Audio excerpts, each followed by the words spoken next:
Hunnies, it's Emmie and Healthy Mom. Healthy Mummy is back. She is going to be showing us the 3 meals that helped her release the postmenopause weight and that keep her thin. It was highly, highly requested, more requested than any videos that I do on the channel and have been doing for years.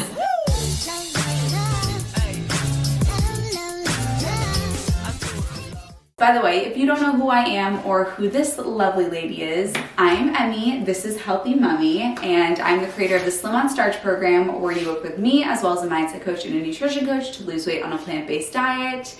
Healthy Mummy did it herself. If you want to do that, then go to healthyemmie.org. Also, make sure to watch the whole Healthy Mummy series. Here is how you find it. All right, Mom, I showed up today. I have no idea what we're cooking.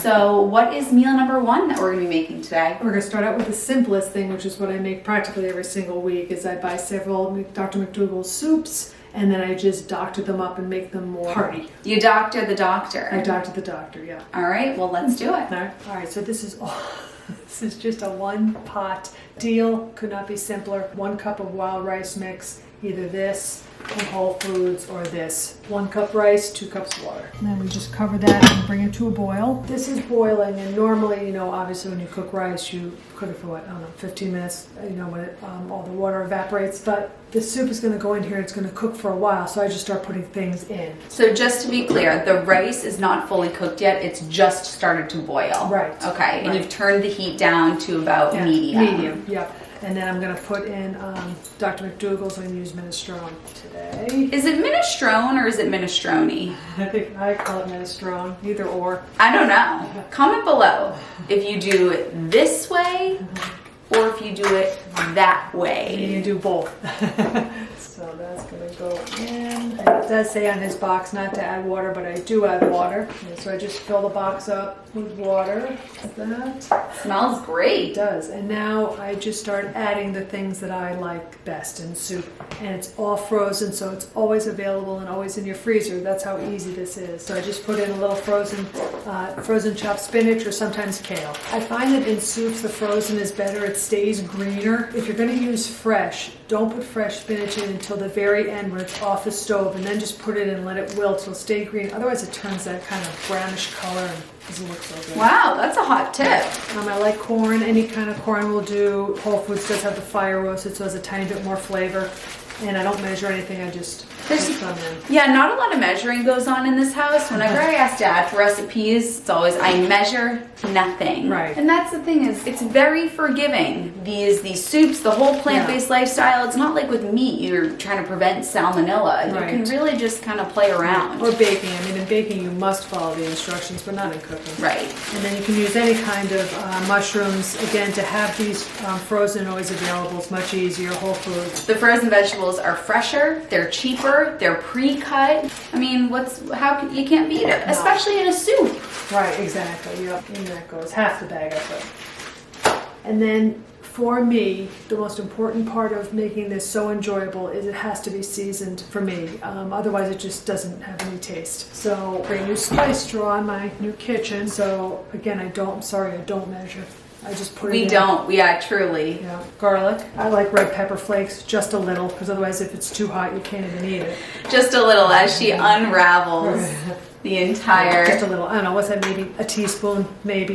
Oh no, that's not even. Okay. That's like 1/4 of a teaspoon, half a teaspoon. Oh, I'm disappearing from view. Onion powder, or I did take out some onions, I didn't chop them up. You can put fresh or onion powder. Sometimes a little smoked paprika, especially if it's like a vegetable or a minestrone soup. There's not really any lentil flavor. And maybe just some thyme. Thyme is good in soups. Yeah. And I mean to tell you, that's it. I turn the heat back up until it boils. I turn it down and I forget about it. I'm so not used to these new draws. I know it. It's beautiful. So Look at all those colors. It is beautiful. Really good. And when the rice starts to cook and starch up, it'll get thicker. Beautiful. Right, so that's that. That's it. Turn it down and forget about it. That's it. That's 3 lunches at least. And Perfect. I mean 3 big bowls of soup. Nice. And she can eat. Yeah, I like to eat. Really, yes. Yeah. No birds around here. Right. Meal number 1 is the Dr. McDougall's Doctored Up. I like that. It's the Healthy Mummy collab with Dr. McDougall. Right. And also sometimes when I reheat it, I'll put a dollop of Good Neighbor hummus in it. All different flavors. flavors each time. Makes it even better. Okay, so that is meal number 1. Easy peasy. Easy. What's meal number 2? Meal 2 is the rice bowl with veggies on top. All right. All right. Let us begin. Okay. All right. I'm going to water saute. Pans do matter. I find these are all Clyde non-stick, and if you don't ruin them on a high heat on the stove, they really do work really well. So I'm just going to put a little bit of water in here, and I'm going to start with mushrooms. Start on high, and I literally just put them in there. And then a good trick when you're water sauteing is to always have a container of some kind of water at the ready, so you can just add it. You don't have to keep going back and forth to the sink as it dries up. I like to start with the mushrooms because I think they season the pan nicely. In all layers of this recipe, I season at every time. With each new vegetable, I add new season. Garlic, some black pepper, and onion powder. And while those are cooking, then we can chop up some of the other veg. So the base for this dish is the rice, and I'm going to double the rice. So I'll probably do 2 cups dry to 4 cups of water. It'll give me a lot of rice because we need a lot of topping.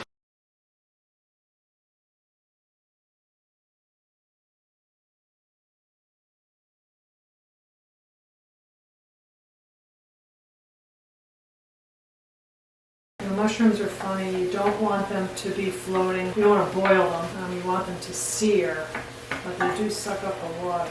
Do you want to show any chopping? I would love to. You really want to cook mushrooms well, you know. I don't think you can even overcook mushrooms. No, truly. Undercooked mushrooms? Yeah. No good. Okay, so butternut squash. You can buy it cubed. Don't buy it whole unless you want to bake it because it's just too impossible, I think, to work with. Just what Dad wants, another thing in the house. Something will have to go. Suze. Yeah.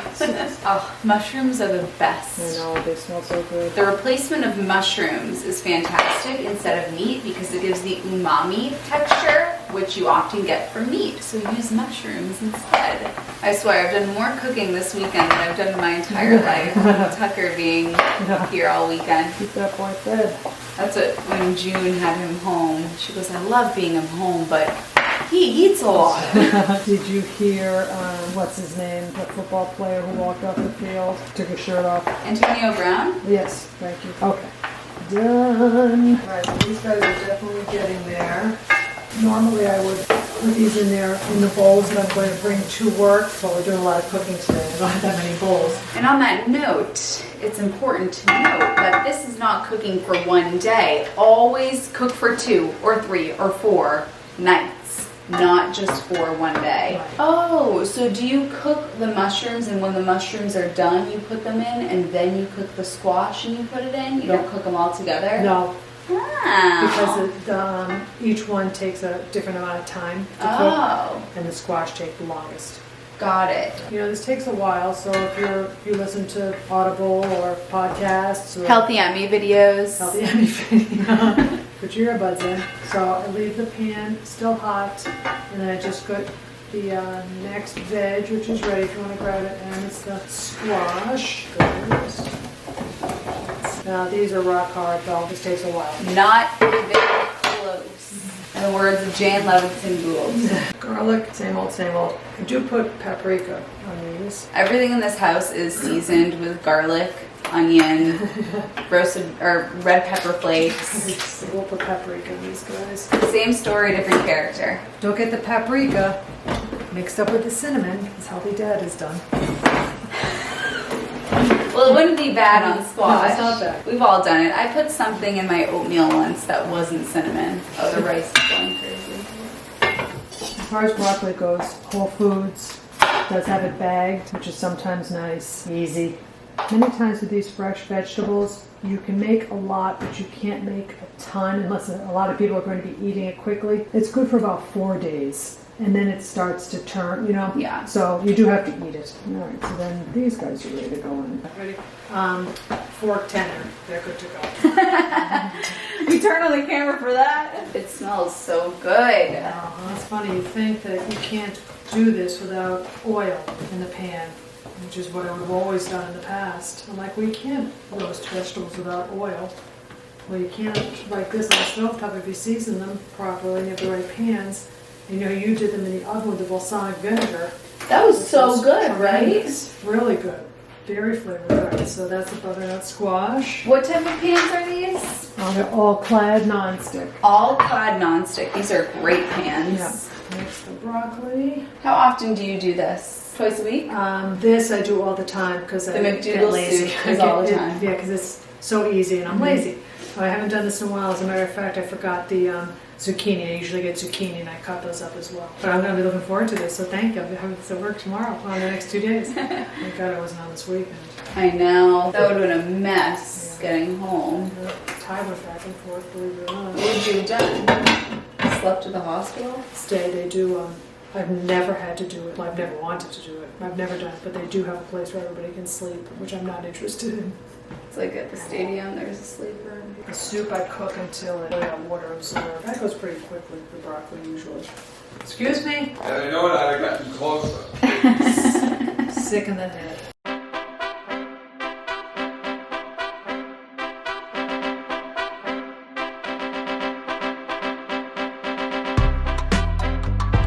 And then the easiest thing ever is the spinach.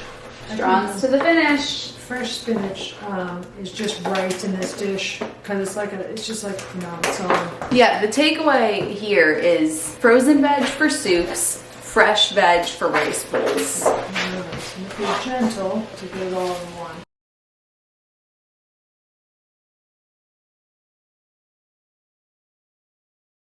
This kitchen looks so beautiful on camera.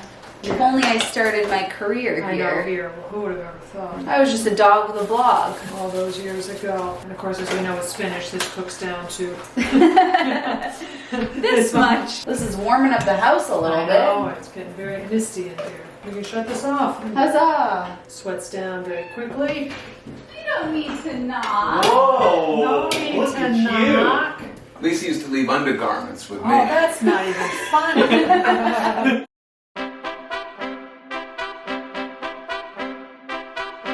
So meal number 2 is officially complete. We have almost dropped that, the wild rice. So you'll build a bowl and you'll put this on the bottom. Yep. And then on top of it, you'll put all of your veg. Right. And I will put liquid aminos as well. To season it. Yep. Okay. All right. Onward.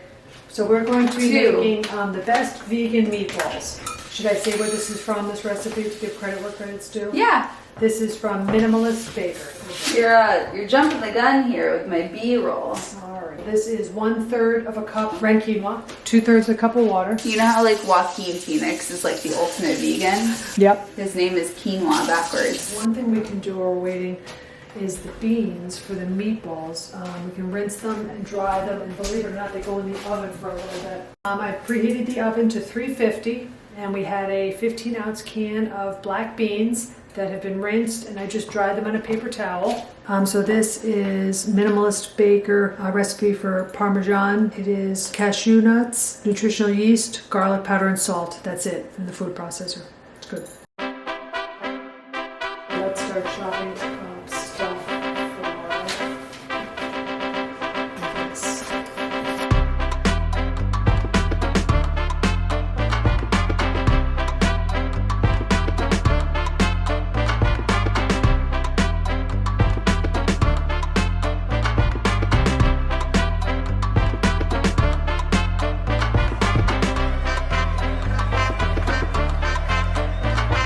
What the beans look like when they come out, exactly how they're supposed to look. As we said, this is the Minimalist Baker recipe, best vegan meatballs. And I'm going to water saute shallots. You know, when you do an onion or a shallot saute, you just hold on to the garlic until the end, because if you cook them at the same time, the garlic can burn and then it gets bitter. This was not in the recipe. I made this before and they were really good, but I thought that they should have a little bit more of a meaty bite to them. I hope I'm not screwing up the recipe. But I'm going to add a little bit of really finely diced mushrooms. I'm going to go out on a limb. And then I'm going to just add, now that the mushrooms and the onions have sauteed, I'm going to add the garlic. It seems like a lot of garlic, but it really needs a lot of flavor. And then you really just cook the garlic until it's fragrant. It smells so good in here. Baked beans, not baked, the black beans that we baked, are now going to go in a food processor. That, and then we're going to add that shallot and garlic, and I fudged in a little bit of diced mushroom, hopefully make it meatier, we'll see. All right, I'm gonna add some seasoning, red pepper flakes, fennel, parsley, basil, oregano, all those great Italian spices. And we're going to process this just till it's mixed. We don't want to overmix it.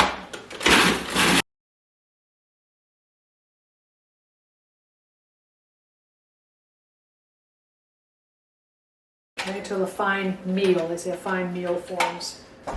And then you eat it. Remember that quinoa that we cooked? 1/3 cup of quinoa and 2/3 cup of water. 1 cup of cooked quinoa. Quinoa explosion. 1/2 cup of our homemade vegan parm cheese. And then 2 tablespoons of tomato paste and 2 tablespoons of Worcestershire sauce, believe it or not. Again, it's all about the flavor. All right, we're gonna mix this together.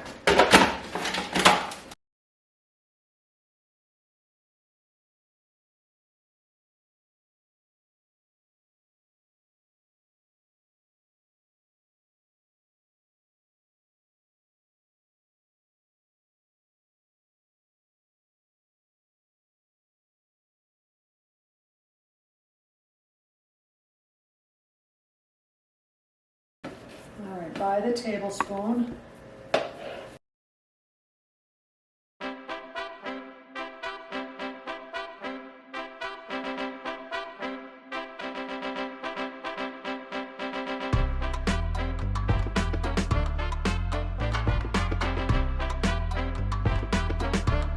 And then in the fridge for 15 minutes.